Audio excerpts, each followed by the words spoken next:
Hello, good morning to all of you. Right now going to discuss regarding Rafale M jet. M means यहाँ पे marine होता है यानी navy के लिए। यह अप्रूव हो चुका है। इससे पहले 2016 में हमारे एयरफोर्स के लिए ऑलरेडी हमारे पास राफेल है, 36 राफेल है, जो 18 जो चाइना के लिए तैनात किए गए हैं और 18 जो है 18 जो है पाकिस्तान के लिए तैनात किए गए हैं। तो अब क्या होगा कि air Rafale M jet cabinet committee on security द्वारा chaired by the honourable prime minister Shri Narendra Modi द्वारा अप्रूव्ड हो चुका है। तो इसी के बारे में हम देखेंगे क्या ये स्पेसिफिकेशन है इसमें एम में मैरीन में। चलिए शुरू करते हैं। The cabinet committee of committee on security, cabinet committee on security यानी सुरक्षा मामले की कमेटी जो है, जिनको चेयर किए हमारे honourable prime minister Shri Narendra Modi, उन्होंने प्रोक्यूरमेंट 26 राफेल एम जेट यानी 26 राफेल एम यानी मैरीन को अप्रूव कर दिए हैं। यह जो डील है लगभग 64,000 करोड़ रुपए का डील है ना। यह डील है 64,000 करोड़ रुपए का डील है। अगर यूएस डॉलर यानी अमेरिकन डॉलर में कन्वर्ट करें तो 7.7 बिलियन डॉलर के करीब आता। और सबसे पहली बात, यह जो डील है इंटर गवर्नमेंटल डील है ना, ध्यान दीजिएगा। क्यों? चूंकि यह गवर्नमेंट यानी इंडिया और फ्रांस के बीच डील है। कई बार होते हैं इंडियन कंपनी और फ्रांस कंपनी के बीच में डील होते हैं, कई बार होते हैं इंडिया और फ्रांस के किसी कंपनी के बीच में डील होते हैं, लेकिन यह डील क्या है? इंटर गवर्नमेंटल है, यानी अंतर सरकारी यानी गवर्नमेंट टू गवर्नमेंट डील है। कितने का? 64,000 करोड़ रुपए का। किसके लिए? राफेल एम खरीद के लिए। M means marine. यह जो राफेल है यह किस में यूज होगा? हमारे इंडियन नेवी में यूज होगा। कितने? 26। इससे पहले 36 ऑलरेडी हमारे एयरफोर्स यूज कर रहे हैं। एयरफोर्स जो 2016 में डील हुआ था, 2019 में लगभग आ गए थे। तो 2019 के लोकसभा इलेक्शन में बहुत इसके बारे में चर्चा हुआ था। हालांकि बाद में सुप्रीम कोर्ट ने क्लीन चिट दे दिया कि इसमें कोई घपला नहीं हुआ, लेकिन यह जो 26 डील है फॉर द राफेल एम। चलिए अब इसके बारे में एक एक करके समझते हैं। Whatever the key word appeared in the current affairs, this is the Rafale M. ये जेट है। Jet means air fighter jet.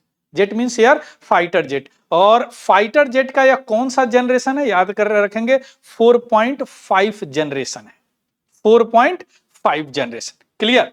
अब हम आते हैं इसी तरह, यह राफेल एम है जो हमारे जो एयरक्राफ्ट कैरियर है यानी विमान वाहक जो पोत है उस पे तैनात होगा। अब सवाल उठता है कि यह किस पे तैनात होगा? यह जो राफेल एम लाया गया है कि कौन सा एयरक्राफ्ट कैरियर है जिस पे डिप्लॉय किया जाएगा, है ना। What is the name of the aircraft carrier? India's aircraft carrier that deployed this 26 Rafale M that recently approved by our government to procurement from the France. कौन सा एयरक्राफ्ट है?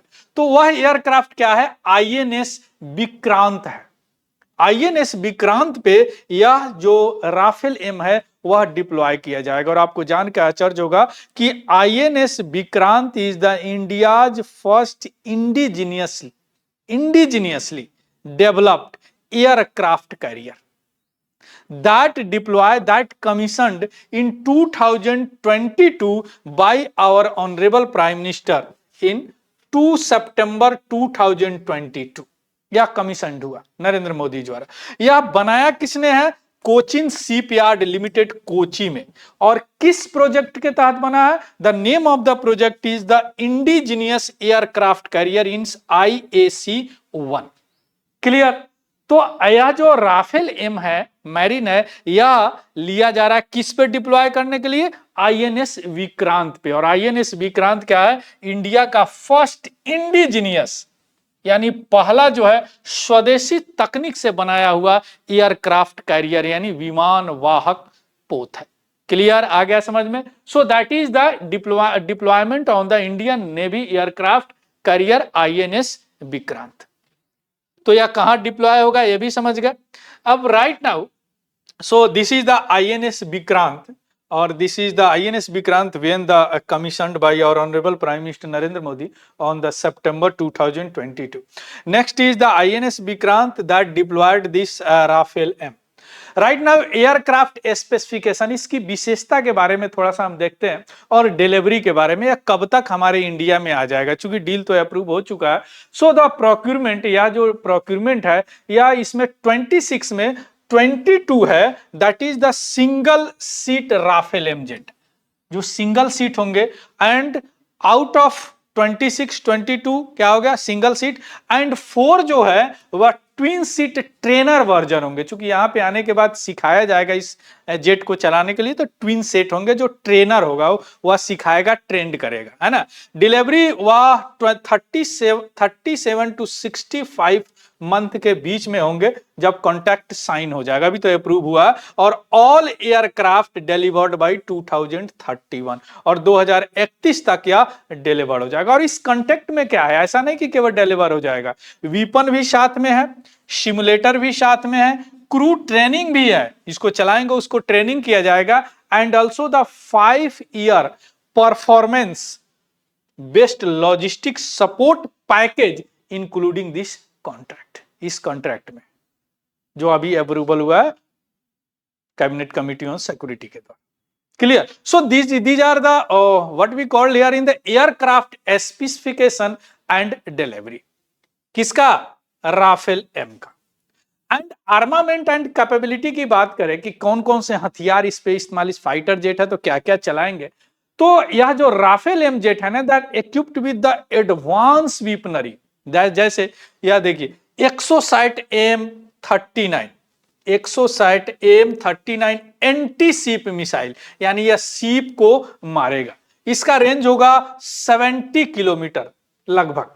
Then the SCALP air to ground cruise missile, air to ground means air से चलेगा, ground पे target होंगे। Cruise missile उसको बोलते हैं जो कि पूरे पाथ आप कंट्रोल कर सकते हैं। There are 2 types of the missile on the basis of the nature. First type of the missile is called the ballistic missile, half way, यानी उसके हाफ वे आप उसको कंट्रोल कर सकते हैं, half under the influence of gravity में काम करता है।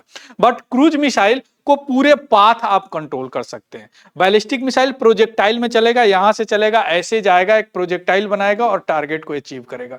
तो हाफ जो होता है उसको आप कंट्रोल कर सकते हैं इस तरह, और हाफ जो है under the influence of gravity में काम करेगा, है ना। इसके अलावा Meteor air to air missile भी इस पे चलाए जा सकते हैं। एयर टू मींस एयर से चलेगा और टारगेट भी एयर में होगा। इसका रेंज है एबव ओवर 300 किलोमीटर, और इसका रेंज है एयर टू एयर का 120 टू 150 किलोमीटर। Earlier I told you this aircraft is 4.5 generation omni role fighter, यानी सभी रोल को यह निभा सकते हैं, है ना। That is capable for nuclear delivery, यानी न्यूक्लियर हथियार ले जा सकते हैं, मारीटाइम व्हाट वी कॉल्ड स्ट्राइक कर सकते हैं, यानी समुद्री लड़ाई कर सकते हैं, एयर डिफेंस, एयर से कोई अगर खतरा आ रहा तो डिफेंस कर सकते हैं, रिकनेंसस यानी टोही पता लगाने का भी काम कर सकते हैं। कौन? राफेल एमजेट। कौन? राफेल एमजेट, जो कहां पे डिप्लॉय होना है? आईएनएस विक्रांत पे। Got it? Next is what? Next is this is the INS Rafale M. Next is strategic and industrial applications. अब क्या है इसका इंडस्ट्रियल स्ट्रेटेजिक, यानी रणनीतिक और औद्योगिक निहितार्थ इसका क्या है? रणनीतिक तो समझ गए, रणनीति क्या होगा, चूंकि अभी भी जो हमारा समुद्री मार्ग है, अभी हम लोग तहूर राना को लाया गया है बिकॉज मुंबई अटैक में, भी समुद्री मार्ग से ही पाकिस्तानी आतंकवादी आए थे। तो समुद्री मार्ग को रक्षा करना भी अभी बहुत इंपॉर्टेंट हो गया है, और वह स्ट्रेटेजिक इंपॉर्टेंस में आता है, एक रणनीतिक महत्वपूर्ण में आता है क्या, कि समुद्री मार्ग को रक्षा करना, है ना। तो यह जो एक्विजिशन है जो कि 2016 में, earlier I told you that is the deal हुआ था, जिसमें 36 राफेल जेट आए थे। किसके लिए? इंडियन एयरफोर्स के लिए। ऑलरेडी तैनात है 8 अगेंस्ट द पाकिस्तान, और 18 अगेंस्ट द पाकिस्तान और 18 अगेंस्ट द चाइना। क्लियर? अब यह दोनों के बीच में इंट्रोपरेबिलिटी नेवी और एयरफोर्स में करेगा। कैसे? क्योंकि राफेल एयरफोर्स के पास भी है और राफेल अभी नेवी के पास आ गया। अब सवाल उठता है कि इससे भी अच्छे अच्छे एयरक्राफ्ट फाइटर जेट थे, लेकिन हमने क्यों नहीं उसको लिया, है ना। जैसे आपको क्या बोलता है, सुपर हॉर्नेट है अमेरिका का, उनको हमने नहीं लिया क्योंकि हम उसको चला नहीं पाए हैं, हम उतना व्यस्त नहीं है। हमारे एयरफोर्स के पास ऑलरेडी राफेल है, तो हमने नेवी के लिए भी इसलिए राफेल लिया, because of interoperability between the navy and the air force. Clear. तो राफेल एम का जो सिलेक्शन है वह कंपटीटर के माध्यम से हुआ, क्योंकि बोइंग का जो FA-18 है वह लॉजिस्टिकली और ऑपरेशनल सिनर्जी था, लेकिन हमारे पास जो राफेल है अब हमारे पास तो हॉर्नेट नहीं है ना, so that's why we select the Hornet, super Hornet over the what we called Rafale M, यानी राफेल एम को हमने सेलेक्ट किया। यह डील जो है ट्रांसफर ऑफ टेक्नोलॉजी नहीं करेगा, यानी टेक्नोलॉजी नहीं बताएंगे, बस वह एयरक्राफ्ट फाइटर जेट हमको दे देंगे जो कि multi role fighter jet aircraft है। लेकिन यह क्या है, एक फोर रनर यानी होगा, चूंकि हम खुद फ्रंट रनर खुद हम बना रहे हैं फाइटर जेट, तो जब तक नहीं बना दे तब तक ये काम करेगा। चूंकि हम खुद एक बना रहे हैं जो कि जिसका नाम है multi role fighter aircraft MRF project. Clear.